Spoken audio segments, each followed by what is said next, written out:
Now, Yeah, I before saw that video of him on the slide board, man. He's ready. He's ready. to go, man, Russ was going full Tony Perkis on the slide board back and forth. That's a heavyweight This is reference. you guys aren't. I mean, I feel like Russell Wilson would be the world's best pickleball player. Like he'd be the guy on the pickleball court, like diving for every Yes, single full play, effort. like full hustle, 100% every single Russ time. is a Like, headband pickleball he would player for absolutely. 100%. Oh my god! Yes. Yes, huge headband High socks, guy. headbands, Huge short headband shorts, Sierra on the sideline cheering him on with a big sign. Absolutely, I'm there. I'm with that. guy.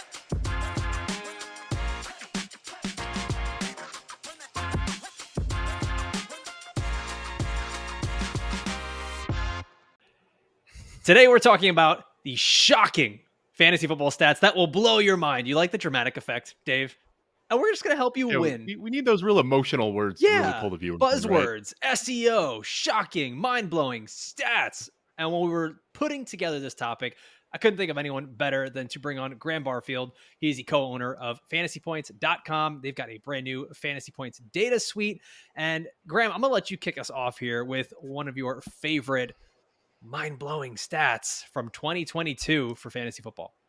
Yeah, what's up, boys? My mind is blown that Tony Pollard is a second-round pick in fantasy right now. Like, I think archetype-wise, he should be at worst like a back-end first-rounder. So last year, Pollard was the RB9 by fantasy points per game. He was the RB19 in red zone snap rate. Zeke obviously got a large slice of the pie.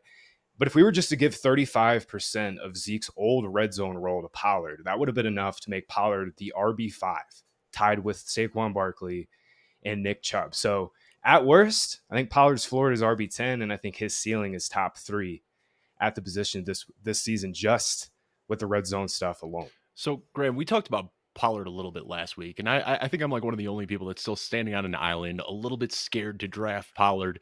As it stands right now, you start looking at the Cowboys' projections, and you go, yeah, Pollard's going to be a top 5 running back, no problem. But do you get worried that they might still add somebody? I mean, it sounds like they burned the bridge with Zeke, but, Pollard's still out, or I'm sorry, Fournette's still out there, and Dalvin Cook, if he doesn't re-sign with New York. If they do bring in one of those big-name vets, are you going to get, a little bit nervous?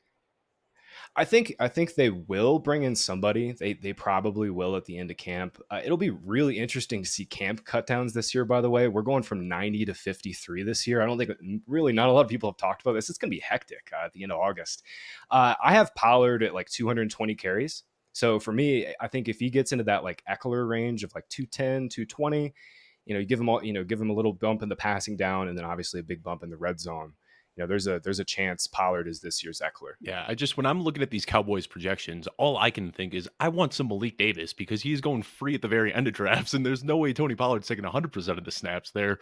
But yeah, I just feel like it isn't a finished product right now looking at that current Dallas depth chart. Dave, and you mentioned something about like them bringing in another running back, and I don't know, doesn't that kind of feel like everyone still has that fear a little bit? Like it's kind of baked into the cost, and to me, it feels like we kind of already saw what would be worst case scenario, right? A running back that's already ingrained in the offense that Jerry Jones and the staff loves with Zeke, so much so they'll let him even play center for a snap or two, But like, I don't know if there's anyone out there that all of a sudden gives me that much pause on Tony Pollard. I think the cut down day is probably what might make us the most nervous. I don't know about you guys. Yeah, to me, maybe Fournette. Fournette still had it in the passing game last year. So if you wanted to pick a bone there, but really, yeah, I mean, if they bring back Zeke, it doesn't scare me at all. I think Fournette really actually would be the only one. Fournette was really poor in terms of his efficiency last year. He really, really struggled. So as a runner, it wouldn't scare me too much. But, if Pollard's coming off the field on passing downs for somebody like Fournette, that would scare me a little bit. Yeah, I'm right there with you, Alfredo. I think Pollard projects really, really well.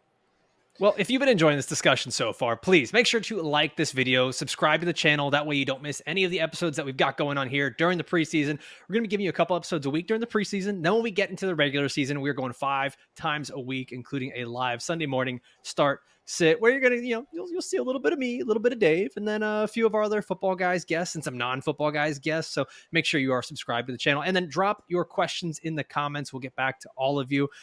Now, there's something that I think is just important for us to acknowledge here today, talking about data, right? And talking about all these numbers. And there's so many good websites that have so many great tools, and Fantasy Points is one of them. But I wouldn't be doing my job if I didn't talk about the awesome tools that we have over at footballguys.com. And I remember my high school calculus teacher trying to tell me that I'd really need to use math as I got older. And he was so wrong. All I have to do is just go to any one of these websites, and especially footballguys.com. I can go in there, check out all the tools that we have, the data that we have, stuff like team target summaries, snap share, fantasy points per game, fantasy points allowed per position. There's so many great little bits of information on there that we're able to use here on this show.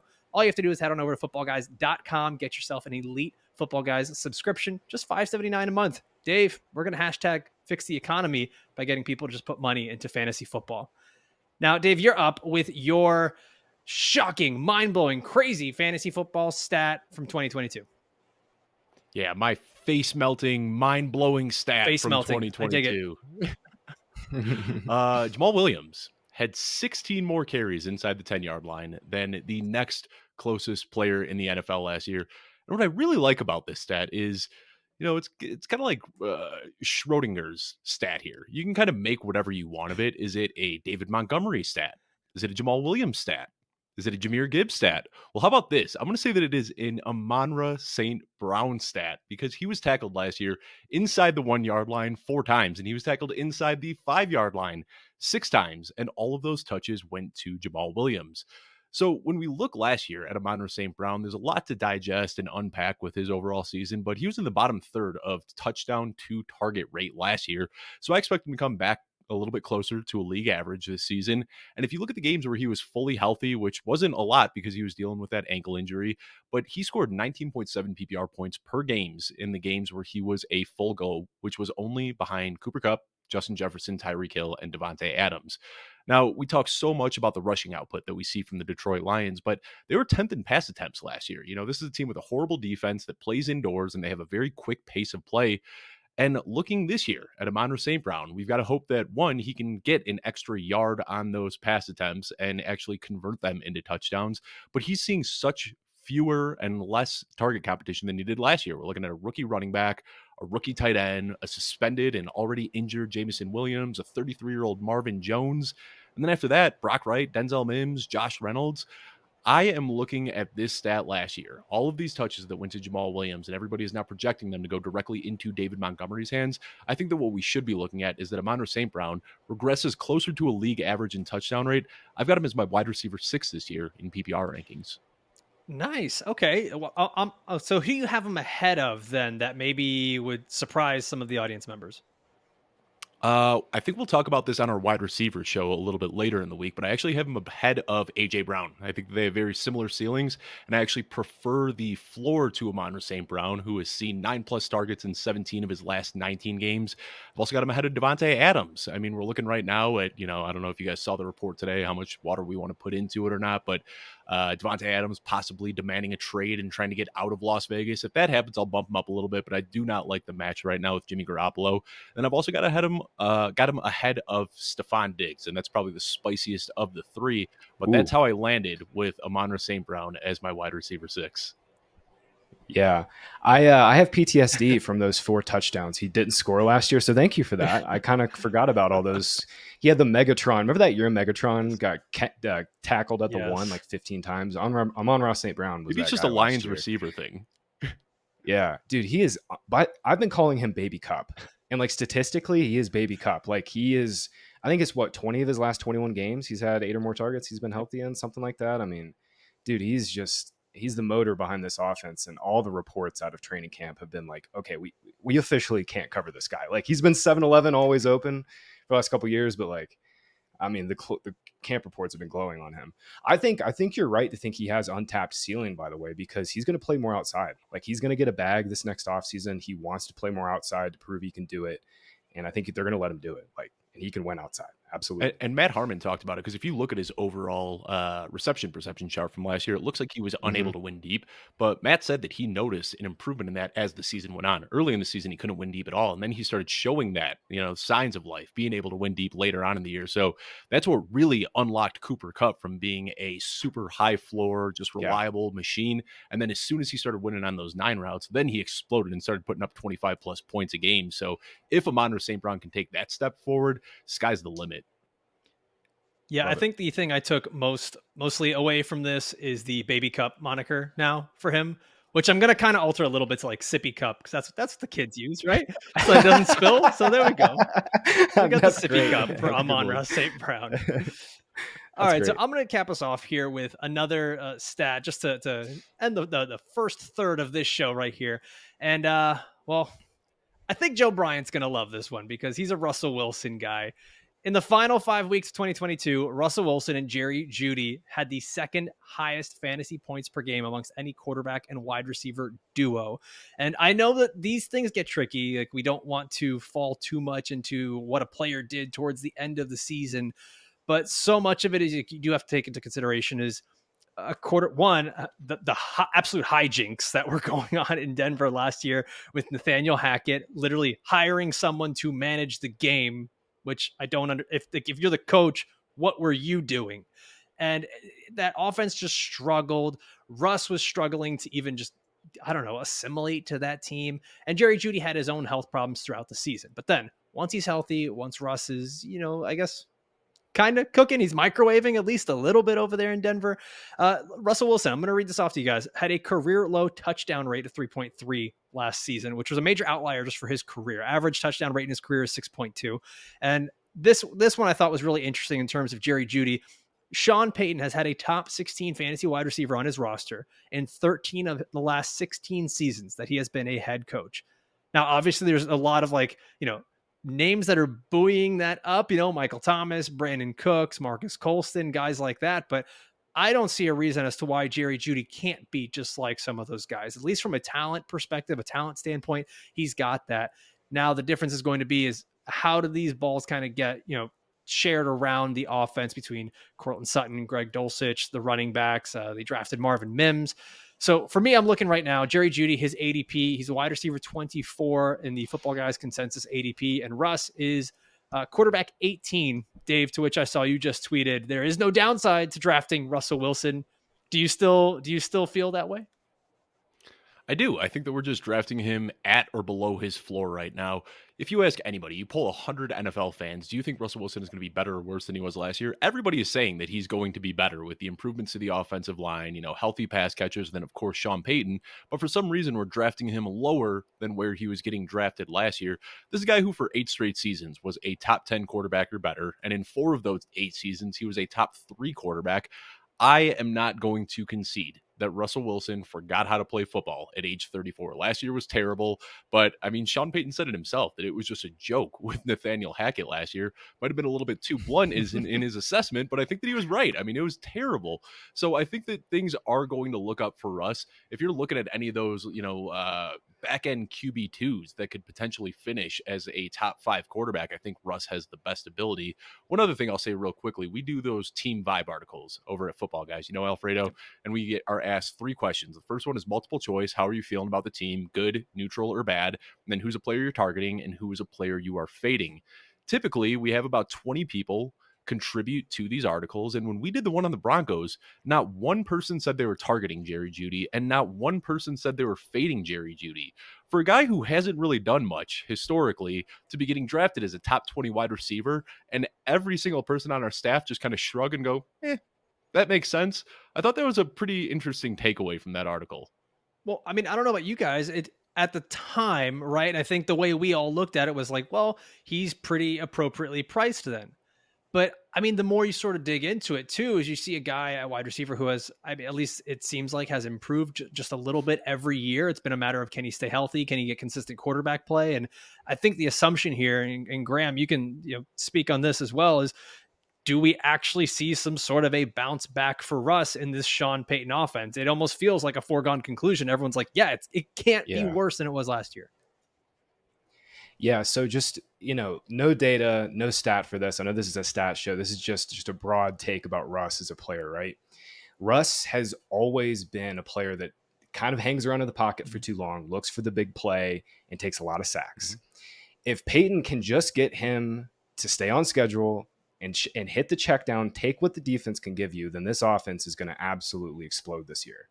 They have so many weapons. Jeudy in the slot, he'll move outside some too. Dulcich looked fantastic last year. They just went away from him in the middle of the season when he was starting to break out. Cortland Sutton was, he had the great year, then he hurt his ACL. I think he'll be in a better role for his talents this year. I'd love to see him play a little bit more in a bigger slot role. Like Peyton is going to absolutely deploy these guys better. To me, the big question is Russ willing to change his play style? That's my big question. I have no stats to back this up. Other than that, it's just, will Russ actually change to today's NFL? It's not 2013, not 2014 anymore. He can't just heave it downfield. Too high safeties are the thing now. Shell coverage out of too high safety is a thing, and he's just not adapted his game. That's the biggest question to me. Is he willing to adapt? So I think that the front office, addressed those concerns, because if you look at their biggest acquisitions this offseason, they put $140 million into Ben Powers and Mike McGlinchey to beef up the offensive line. And then Samaje Perine, is great at catching the ball out of the backfield. So you got to think that that's going to be like the biggest priority this offseason is, hey, if you don't have that big shot downfield to Tim Patrick or Marvin Mims or Cortland Sutton or all these weapons, you got Samaje Perine sitting right here in the flat. Just give him the ball because he doesn't have the legs that he really made a living off of early in his career. Not Patrick, but Perine's also really good in pass pro. Yeah. Like he's a tank, dude. 235. Like they need somebody back there that's going to be able to protect Russ on some of their deeper stuff. So I'm with you. The bull case with him is just Peyton gets him to change his play style. That's really what it comes down to. If that happens, then I'm with you. What is he? QB 18 still? QB 19 ADP? That's probably his floor. Mm-hmm. It's probably his floor this year. Yeah, and we're recording this on Friday, July 28th, and one of the reports that I just saw come out today from camp is that just like every player, Russ is in the best shape of his life, blah, blah, blah, but he's in much better shape than last year. Oh my. And of course you are, Dave. But that Russ is moving a lot more when he's dropping back. He's willing to move the pocket a bit more. He's willing to be a bit more active. And that's something that Sean Payton has asked him to do. So I think it's going to be a little bit less of the, it's going to be a bit of both, right? It's going to be getting rid of that ball quickly, but then also being able to move the pocket and move the offense with Russ, as Sean Payton wants to do, as opposed to standing in that pocket forever and ever, like Graham mentioned. Now, before I saw that video of him on the slide board, man, he's ready. He's ready to go. Man, Russ was going full Tony Perkis on the slide board back and forth. That's a heavyweight. This is you guys aren't. I mean, I feel like Russell Wilson would be the world's best pickleball player. Like he'd be the guy on the pickleball court, like diving for every single play, effort. Like full hustle, 100% every single time. Russ is a headband pickleball player for sure, 100%. Oh my god! Yes, huge high socks, headbands, short shorts. Sierra on the sideline cheering him on with a big sign. Absolutely, I'm there. I'm with that. All right, before we continue on, guys, we've got a major giveaway for all of our audience members, okay? We're giving you a chance to go head-to-head against Dave and I in the all-new Football Guys Fantasy Football Show Listener League. All you have to do is go over to the podcast and listen to it, right? Listen to the full episode after this, but then leave a review, send a screenshot over to kluge@footballguys.com. That's Kluge, just like my co-host here, Kluge@footballguys.com. And I'm going to repeat this every single time. Okay, we're not requiring you to leave a 5-star review, but I'm just going to say you're a lot more likely to get in the league if you do leave a 5-star review. But give us some honest feedback, how you're enjoying the show. Send that over to Kluge@footballguys.com, and you'll be entered for a chance to win a spot in the Listener League.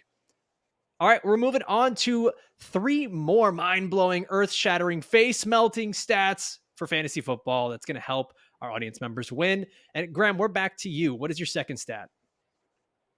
Sure. So this is kind of like a 2-for-1 on Deebo Samuel. So we'll start with the first bit. But, last year, Deebo dealt with 3 separate injuries, especially in the middle of the season, just was never really healthy. I don't think he came into camp healthy. But in the 5 games that he played with Brock Purdy, Christian McCaffrey, Brandon Ayuk, George Kittle, all their guys healthy, he led the team in targets per route run. And by far, he led the team with 0.26 targets per route run over Christian McCaffrey. At 0.23, then Ayuk and Kittle were tied for third at 0.19, according to Fantasy Points data. And we have this really cool new stat. It's called First Read Target Share. And it's basically just a look at where the play was designed to go and where the quarterback actually targets. So, just think watching a football game, by and large, quarterback has 2 reads. It's a 1-2 route combination. They look 1-2. And this is what this stat looks at. And Deebo also led the team in first read target share at 25%, followed by Brandon Ayuk. And again, this is a down year for Deebo. a down year for Deebo. So in his 3 previous seasons, he had finished better at wide receiver 13 or better in yards per route run. Last year, he was like wide receiver 36. Again, you can make sense of it because he was a little injured, banged up throughout the season. Also, Brandon Ayuk came into the fold. This year, Deebo is fully healthy. He's just way cheaper. He's going as the wide receiver 19, wide receiver 20 in some drafts.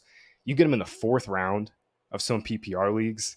I have been drafting Deebo in the 3rd round as much as I can this year. I've just seen I've seen it as a different projection than all of the running backs not named Derrick Henry in the 3rd round this year. And to a certain extent, Ramondre Stevenson. I just think upside-wise, the upside case for Deebo is like he's been nothing but a top 12 receiver by yards per route run, all efficiency metrics. Purdy is the perfect quarterback for him. Throw it over the middle, let Deebo run. I've been hammering Deebo this year. And, I think the receivers to me, and I want to get you guys' take on the landscape, but the receivers to me, it's like there's a clear tier at the top, obviously. And then, like Dave was saying, I don't mind taking Amon-Ra over A.J. Brown at PPR.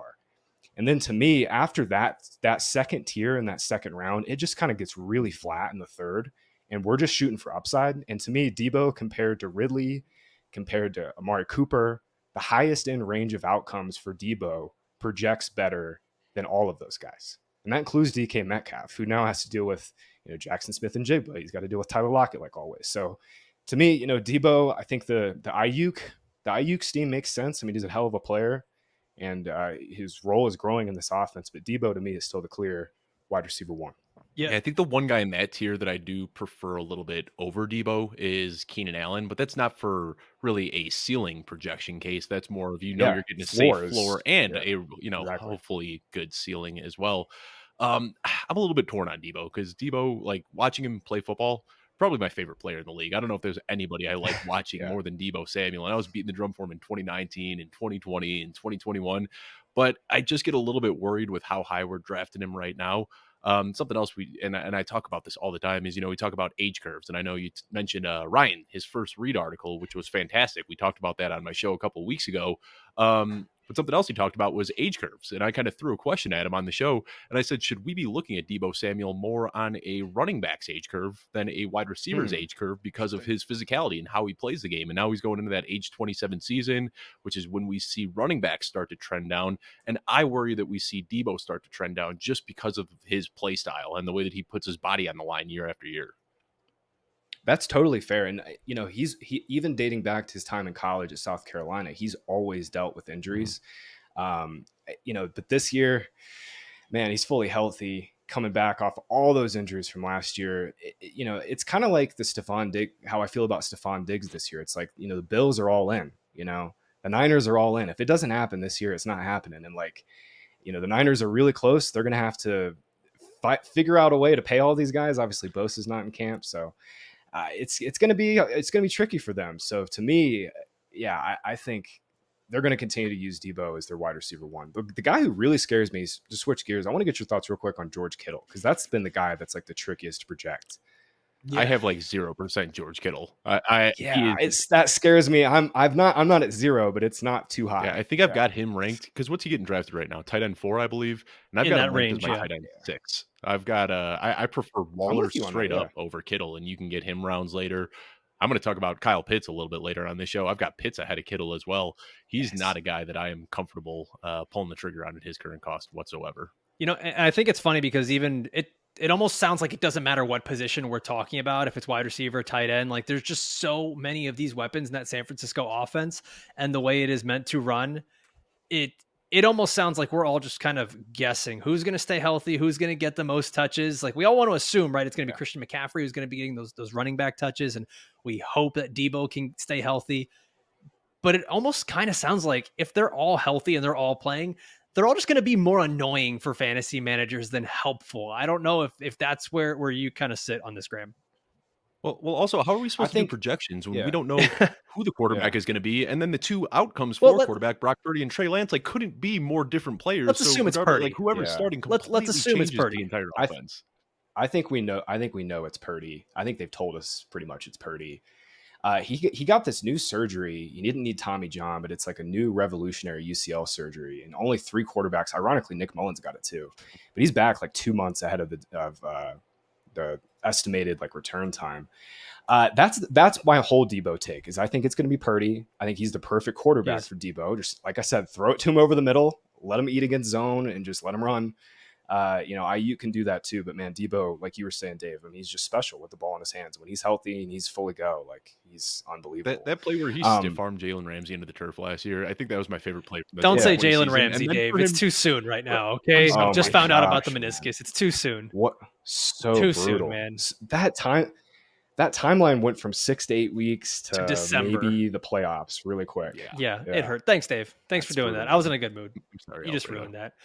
By the way, I want to just cap that off here. Deebo Samuel ranked right now as the wide receiver 19 over on Football Guys consensus rankings, but man, if he's healthy, that ceiling is just right up there all the way at the top. Dave, let's move on here. I want to get your next mind-blowing fantasy football stat. All right. Well, I kind of teased it a little bit, said I'd be talking about Kyle Pitts, and this one blows my mind. Last year, Kyle Pitts, from his rookie season, improved his touchdown rate, which is what we thought was the one thing that needed to improve from his rookie year. Well, he improved his touchdown rate. He improved his target share. He improved his targets per route run. He improved his yards per route run. He improved his air yard share, and he improved his ADOT, but he somehow saw a dip in fantasy production per game. So basically what the stat tells me is that regardless of how painful it is, regardless of how badly he hurt us his rookie season, regardless of how badly he hurt us last year, we just need to go back to the well again because his rate metrics are ludicrous. He had a 34.1% air yard share last year, which was best among all tight ends. He had a 13.1 yard per target depth, which was best among all tight ends. He was number 2 in target share. He was number 3 in targets per route run, and he was number 5 in yards per route run.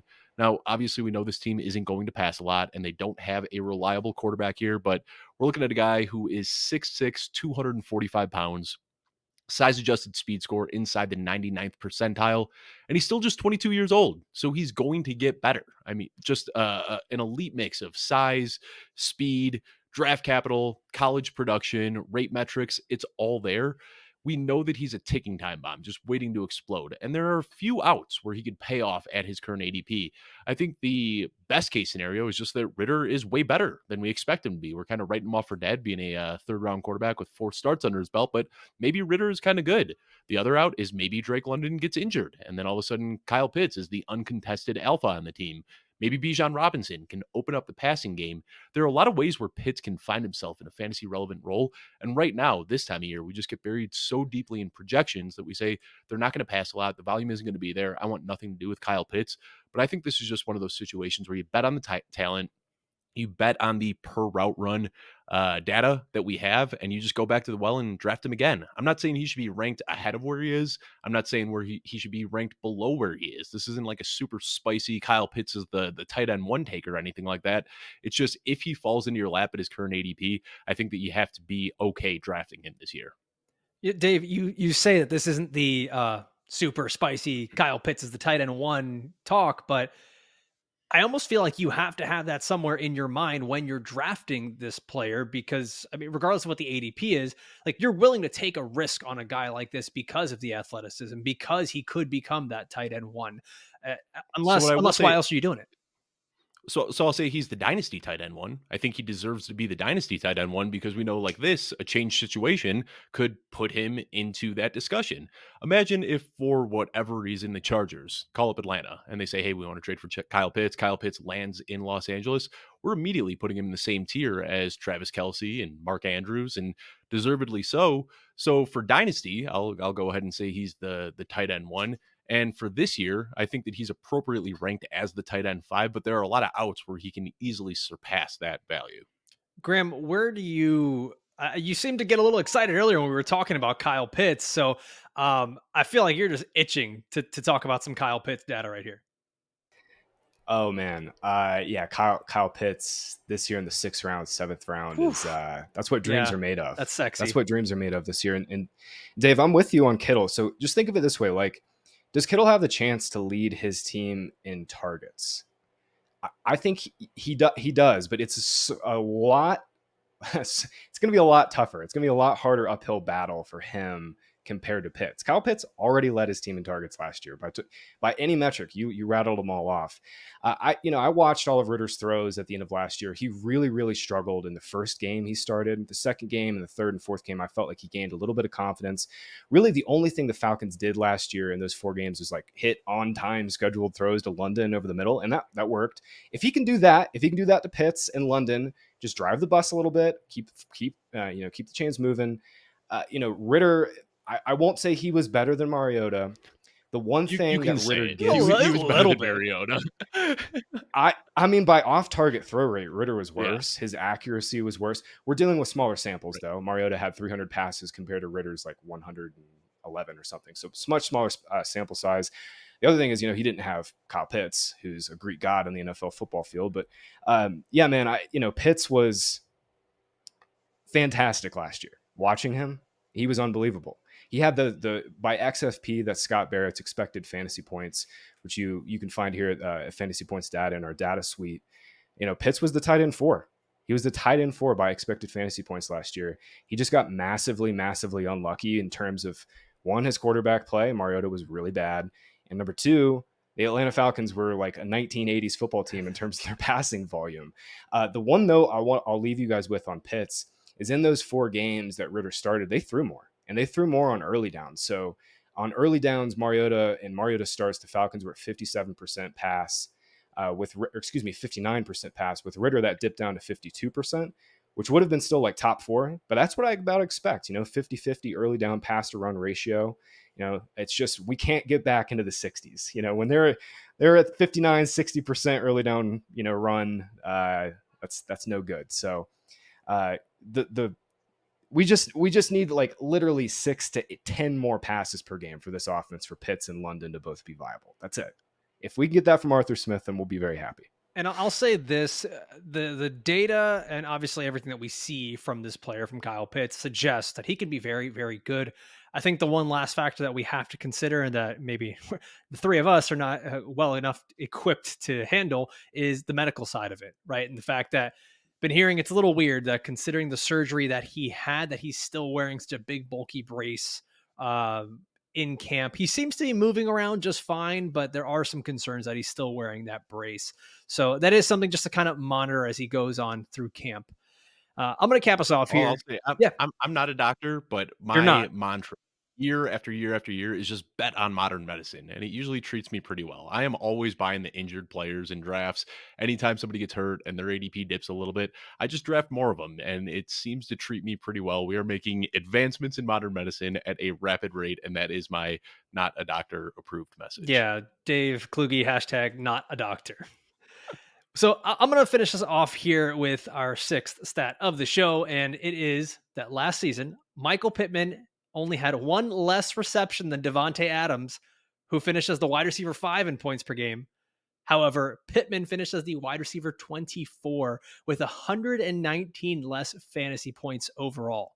So what I'm gathering from this, and when I look at this with Pittman, is, we've kind of seen over his first 2 years a guy that to kind of steal what I said on the last show, right? Like, we've seen a guy that kind of went from the Charmander, Charmeleon. He hasn't quite reached Charizard status yet, but we are seeing that he was able to get volume last year. It was just the offense and Pittman, it was just horribly inefficient.